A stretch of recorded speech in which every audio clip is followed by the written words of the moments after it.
Hello, Corporal Randall here.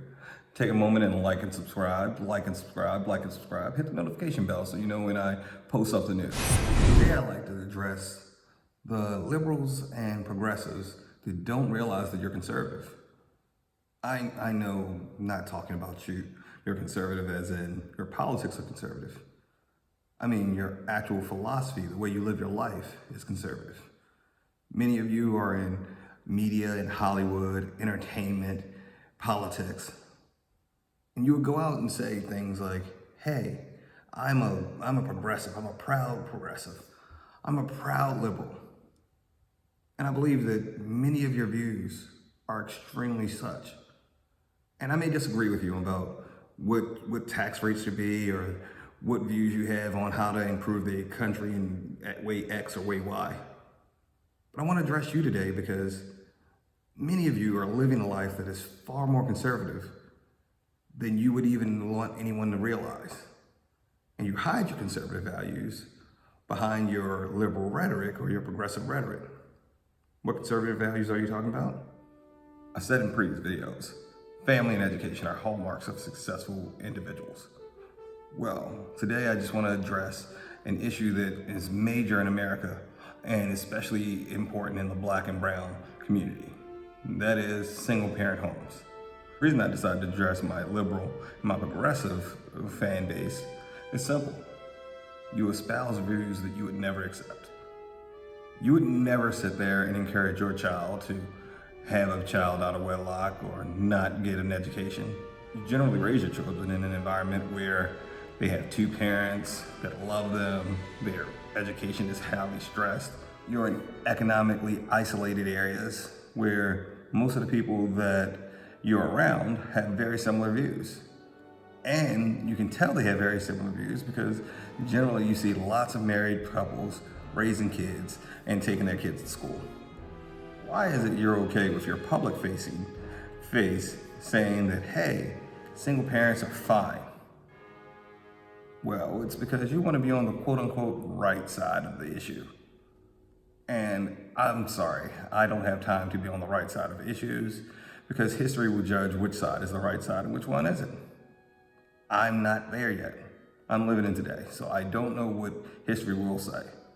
What I can tell you is things that I've seen and things that are quantifiable is, guess what? A nuclear family is the preference. You have two parents showing the kids love and affection, showing them how to interact, showing them that, hey, there are things that you can do and things you can't do, and setting a priority of what is acceptable behavior. How is it acceptable to move about life?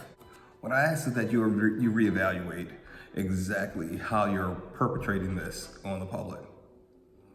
I don't say that you're doing it because you're trying to get over on anyone or be evil in some way. I really truly believe that the reason you're doing it is because A, like I said, you don't want to be on the wrong side of the issue, and B, even more than not wanting to be on the wrong side of the issue, you don't want to appear to judge someone. Well, great news. You can do all that without appearing to judge anyone, and you don't have to do very much different. All you have to do is start talking about the things that made you become who you are. Your family upbringing, how you're raising your children, the things that gave you the character that you have. I don't ask you to suddenly just espouse some different view. I ask you to espouse a view that you live by. I think that you'd be greatly suited for this. For starters, you have an audience that may be predisposed to listening to you. They may not want to hear what I have to say. I could have all the right answers, but just not the voice that they're wanting to listen to or they're willing to listen to. You're in a unique position where you could go out there and actually say, hey, this is how I live my life, this is why, and this is why I feel it's important. You may not change everyone, you probably won't.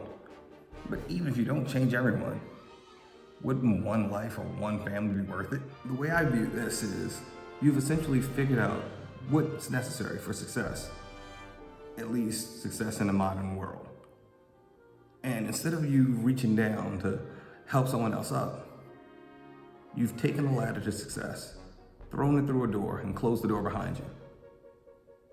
Now, One Democrat that you may remember, Barack Obama, said that when you go through the door, you're supposed to look back and bring someone else with you. That could be happening if you just admitted how you actually live your life instead of trying to say that, hey, all lifestyles are created equal. I'm not saying that one lifestyle is wrong, but yes, there are lifestyles that are better than others, and they should be promoted. You should be going out there and telling people, hey, this is what you can do to get ahead. This is what you can do to improve your station in life. If nothing else, you can help these people move on economically and socially into a better space in life. I'm sure you'd love to do it. This will take some personal courage on your behalf, because you're gonna have your friends and maybe some of those that are colleagues condemn you for actually coming out and telling people what they need to hear. But at the end of the day, you're actually helping. You're doing something to come forward and possibly improve the lives of countless others just by being honest about your own personal story. Corporal Randall here. Don't forget to like and subscribe. Like and subscribe, like and subscribe. Hit the notification bell, tell a friend. Corporal Randall, out.